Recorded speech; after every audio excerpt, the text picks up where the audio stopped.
こんにちは、さいとうなおきです。今日はリスナーさんの質問にお答えしていきます。10代、ルアさんからの質問です。さいとうなおき様はじめまして。X で歌い手等の支援を頑張っているルアと申します。自分自身10代ですので、もしかしたら文面が稚拙なところ、間違っているところがあると思います。ご了承ください。質問に入る前に色々話させてください。私は正直に言うと、絵は全くうまくありません。そう思う理由として2つあります。1つ目は、正面以外が描けないからです。今は斜めや後ろ姿を描けるように頑張っています。2つ目に、一次創作をそのまま描く二次創作はできても新しいこと、を提案する用の新衣装、一次創作を作る等を形にすることは全くできないからです。X のアカウントを書いておきます。私の絵を見ていただけたら、私が言いたいことももっとわかると思います。話を戻しまして、私は2つ目が一番問題かなと思っています。私は歌い手様がとても大好きで、こんな衣装が似合いそうだな、あんな衣装を着てくれたら嬉しいな、という妄想を日常持っています。でもそれを語り合いたいとなった時に、相当な文豪じゃない限り、絵にしないと伝わらない、そう思っています。はい、その通りですね。でも私、さっき言った通り、描けないんです。交流面で本当に絵が描けないのって不便だなと思っています。はい、とのことです。ルアさん、ご質問ありがとうございます。10代なので文面が幼稚かも、とおっしゃっていますが、僕ね、正直文面ですごく驚きました。自分は絵が上手くないと思う理由をまず挙げて、かなり的確に自分の状況に対して認識できていますし、それを僕に伝える時もね、理由は2つですって、ちゃんと僕に伝わるように、短く、そして簡潔に伝えられているからです。これですね、実は想像できることじゃありません。なんなら30歳になっても40歳になっても、これができる人って、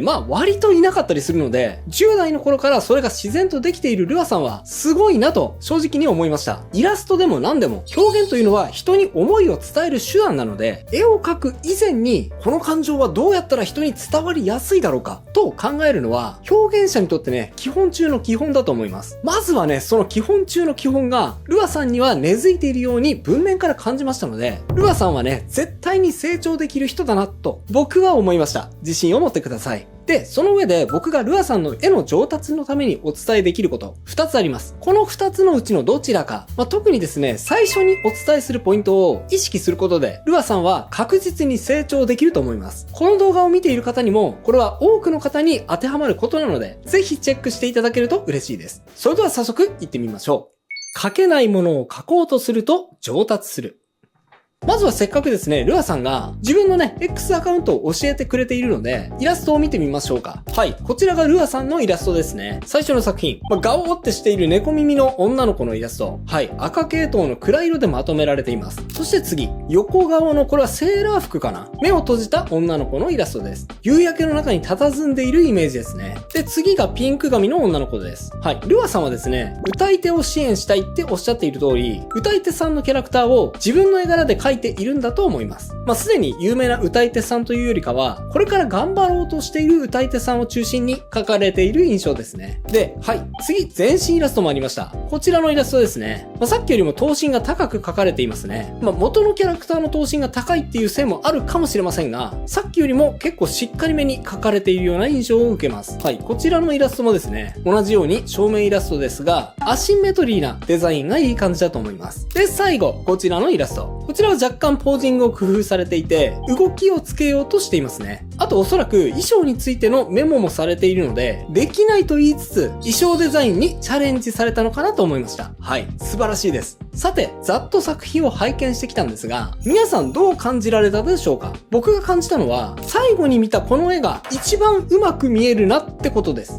いろんなね、観点があるので、人それぞれ感じ方はあると思いますが、これはですね、想像なんですが、ルアさんとしては背景まで色を塗って仕上げた、こういう1枚目の方が自信があるのかもしれません。ですが、僕はどっちかっていうと、この絵の方が魅力的に見えました。で、なんでだろうって考えたんですが、理由を一言で言うと、こっちの絵の方が可能性を感じるというか、なんか見ていてワクワクするような感じがしたんですね。いやでも、そんなこと言われても、なんかいまいち言われてることわかんないって僕なら思うかもしれないので、しっかりとね、理由を解説すると、確かにですね、作品が完成しているかどうかっていうところを見ると、確かに全部色が塗られている、こちらの絵の方が、絵としては完成度が高く見えますし、一方でね、こちらの作品は、よく見るとね、下絵の線が残っていたりして、まだだ絵として未完成のようにも見えます。なので、完成してそうな絵は赤い絵の方なんですが、なんて言うんだろう。ちょっとですね、言葉を選ばずに言うと、この赤い絵の方は安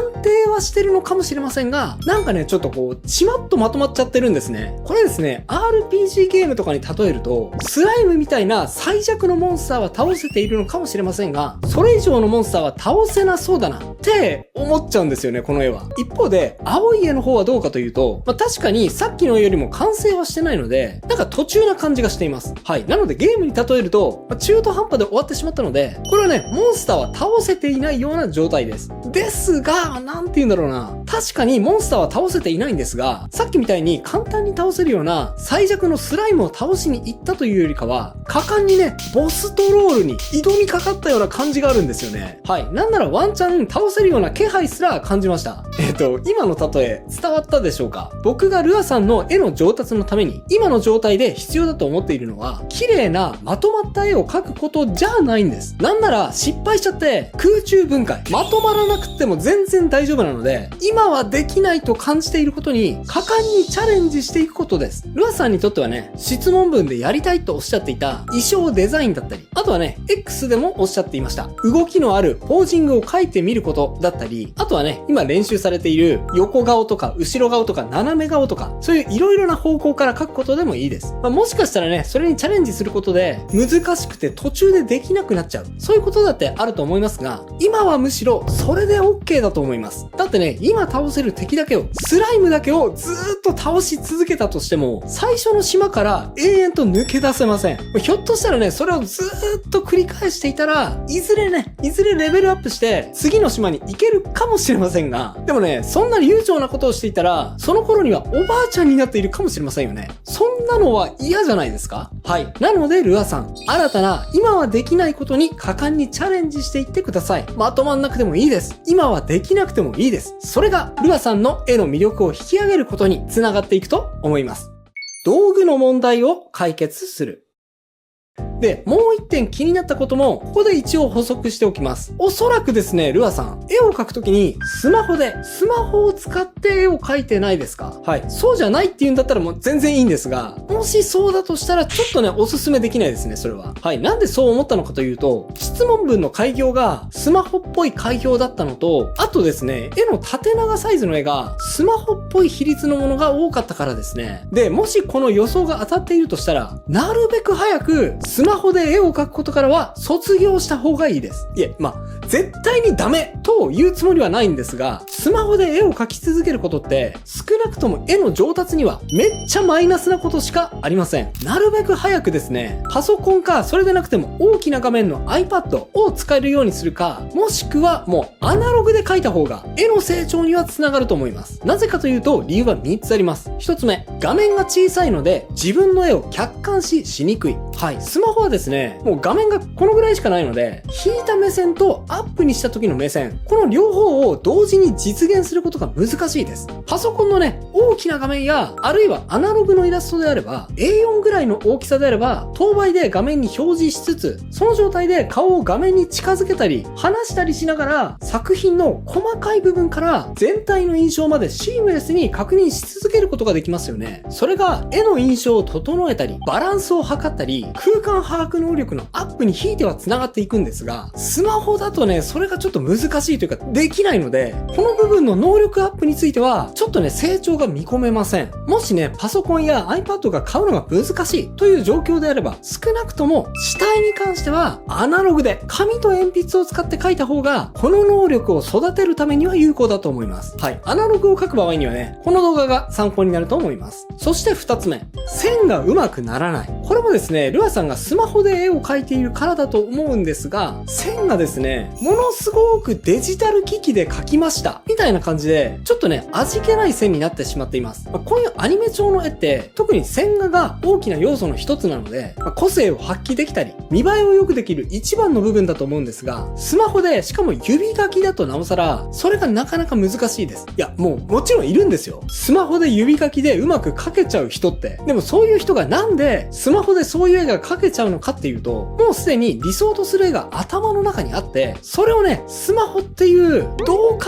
えても絵を描くのに不向きなデバイスを使って、もうこんな不便なのにこんなの描けちゃうんですよ。みたいな、ある意味パフォーマンスとしてね、無理して描いているからなんです。絵を魅力的に描くためには、もう板タブでも液タブでもどちらでもいいので、ちゃんと筆圧感知ができるペンを使って、それでね、絵を描くことをお勧めします。で、もちろんこれもね、金銭的に今は余裕がないっていう場合には、無理してスマホに指書きよりも、紙と鉛筆とか、そっちの方で描いた方が上達します。それで描いた線をね、スマホでパシャッと取って、それに色付けするっていうのはスマホでいいと思いますが、線は絶対にアナログで描いた方がいいと思います。で、スマホを使って絵を描き続けちゃいけない理由の3つ目はこれです。単純に絵を描くスピードが遅くなっちゃうからです。今はね、いろいろな機能が進化して、スマホでもなんとか絵を描けるようにはなってきたんですが、やっぱりそれでもパソコンとか iPad に比べてしまうと、さっきも言った画面のスペースの問題や、あとはスペックの問題でも作業スピードが著しく遅くなってしまいます。はい。作業スピードが遅いっていうことは、パソコンを使って絵を描いている人が10枚仕上げられる時間で、自分は5枚しか仕上げられないっていうことが起きるわけですね。10枚描くのと5枚描くの、どっちが上手くなるスピードが速いと思いますか？はい。これは聞くまでもないですよね。絶対10枚描いた方が5枚よりも2倍上達のスピードが速まると思います。単純な物量の問題ですね。そうなんです。今言ったような3つの理由から、スマホで絵を描き続けるのは、少なくとも上達に重きを置く場合にはお勧めしません。いや別に自分は上達したいわけじゃない。空き時間に気軽にお絵描きを楽しみたいだけっていう人にはね、もちろんスマホでお絵描きっていうのは素晴らしいツールではあると思うので、全然否定はしません。ですが、ルアさんのように上達するにはどうすればいいのと考えているのであれば、スマホをできるだけ早く卒業して、パソコンもしくはアナログに移行することをお勧めします。頑張ってください。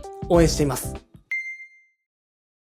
あともう一個。これもね、デバイスに関する質問が来ていました。簡単に答えられそうなのでお答えします。20代、ベコタさんからの質問です。斉藤直樹先生、こんにちは。いつも動画を見て学ばさせていただいております。私はフリーランスで、イラストレーターとして経験は浅いながらも活動しており、これまでいくつかの依頼や、趣味でファンアートなどを描いてまいりました。そんな中、5、6年使用していた板タブが壊れてしまい、これを機に液タブへ移行しました。ですが、何枚か液タブで描いているうちに、今まで自分が見ていた色と違うことに気がつきました。今までは板タブだったため、PC の画面だけで色を判断しておりました。液タブで見ている色彩と PC で見ている色彩、スマホで見る色彩、それぞれ違い、どの画面の色を基準に着色するのが良いのかわからなくなってしまいました。PC 画面では、彩度がどの機器よりも低く濁って見え、液タブでは一番彩度が高く、私の理想の色が反映されています。スマホは PC と液タブの中間ほどで、一体どの色が正しいのかわからなくなってしまいました。機器によって色合いが異なってくるのは理解しております。PC や液タブの画面のカラー設定も行いました。ですが、色の基準がわからず、カラーサークルを見て判断しましたが、実際にこの色で大丈夫なのか、彩度が低すぎたり、高すぎたりしていないかと悩み続けています。私自身、彩度が高い方が好みなので、いつも自分なりには彩度高めで着彩しています。斉藤直樹先生は、機器によっての色の違いへの対策、理想の色選びのコツなど、どのようになされているのか、お力添えいただければ幸いでございます。長々と拙い分、失礼いたしました。とのことです。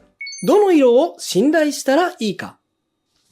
はい、そうですね。これ結構難しい問題なんですが、一つ言えるのは、液タブの画面の彩度が高くて、それが理想的だからといって、その画面だけを信頼してしまうと、結構ね、危険ですね。いや、ですね、この問題に関しては、ものすごく専門的な知識が必要なのと、あとどこまで行っても完璧に解決するっていうのができないぐらい、結構ね、ややこしい問題なので、僕もあまり正確な答えはできないんですが、まず1個、どの見た目を信用すればいいのかについて、これは言えるんじゃないかっていうことがですね、最終的な出力媒体に合わせるってことがあると思います。つまり、最終的に紙で印刷された状態を想定しているのであれば、紙に印刷したものとモニターとを見比べて、その紙に出力したものにモニターの色味を合わせていく必要がありますし、最終的に見てほしい媒体がスマホなのであれば、手持ちの iPhone とかのデバイスに表示された色にモニターの色を近づけていく必要があると思います。はい。これですね、なぜかというと、いくらベコトさんの手元の液タブが彩度が高くて理想的な発色になっていたとしても、そこで描いた絵を X にアップして、実際にみんなが見る色は、その人たちが持っているスマホを通してですよね。これもしかしたら、ベコタさんの液タブがめっちゃ彩度が高くなる設定なだけで、それを他のモニターで見ると、全然彩度が高くなかった。なんてことは結構ザラにあることなんです。ただですね、そんな細かい色調整って素人には難しいじゃないですか。なので、プロの人で普段作業で見ているものと最終出力先の見た目を一緒にしたいっていう人は、キャリブレーション機能がついたモニターを使っています。はい。こちらはですね、以前僕が紹介した映像のカラーエッジというモニターの紹介動画なんですが、これを使うと、機械がね、勝手にその調整をしてくれて、見た目もなるべく最終的な出力デバイスに合わせてくれます。で、しかも、その設定を何個も保存しておけますので、ボタン一つでね、切り替えることができるんですね。iPhone 用の設定とか、印刷用の設定とか、そういう設定を切り替えながら使うことができるんです。ちなみに僕がメインで使っているのは、この Apple のスタジオディスプレイっていうモニターで、Apple 製品とは互換性が良くて、色の正確性にも信頼が置けるんですが、これですね、20万近くして高い割に入力ポートが1種類しかなくて、ちょっとね、Windows を使っている人に対しては不便なので、あえてこれを選ぶ必要はないかなと思っています。で、あとはこれはすぐにできる工夫かなと思っているんですが、最終的に印刷するときは CMYK で最初から制作するということです。はい。これはですね、昔は CMYK で絵を描くと結構ね、データが重すぎてちょっと無理っていう場合が多かったんですが、今はパソコンの性能も良くなってきたので、最初から CMYK で描いても全然ストレスなく描き始めることができます。RGB で描き慣れているとね、特に青の色が鮮やかな発色にならなかったりして、結構不満に思ってしまうことが多いと思うんですが、そもそも彩度が高い青色って印刷ではなかなか出ません。印刷で出ない色を使って絵を描いていても、描いている時はね、気分がいいかもしれませんが、印刷してみたらがっかりっていうことになっちゃいますよね。それにね、RGB で描いていたものを CMYK に変換すると、それだけで色味が変わってきちゃいます。それであれば、印刷物は最初から CMYK で描き始めるっていうのが無難です。はい。いろいろ言いましたが、以上のことを考えて、今、ベコタさんがすぐにできることとしてはですね、おそらく時代的には、スマホの見え方が重視されるような時代だと思うので、スマホはそこまで彩度が高くないっていう場合であれば、液タブの方の彩度をちょっとだけね、スマホに合わせて下げてあげるっていうのがいいんじゃないかと思うんです。書いている時はね、本当に気持ちいいと思いますよ。なんですが、それがね、そのまま人に伝わるわけじゃないので、多くの人は、ベコタさんと違って、スマホの見え方で、ベコタさんの絵を見ているわけですからね、そっちの見え方に合わせた方が、ベコタさんが見ている世界と、みんなが見ている世界、そのね、差が少なくなっていいと思います。色の問題はね、結構一概には言えなくて、ややこしいので、完璧に解決することは難しいかもしれませんが、今言ったようにね、意識するだけでもだいぶ違うと思いますので、諦めないでください。応援しています。以上が今日僕が伝えたかったことです。いかがだったでしょうか？それと今回は道具についての話題もありましたが、こちらの動画、プロ絵師の機材全部でいくらするの？では、僕が使っている道具について紹介させていただいております。プロがどんな機材を使っているのか、興味がある方はこちらも合わせてチェックしてみてくださいね。それではまた次回の動画でお会いしましょう。バイバイ。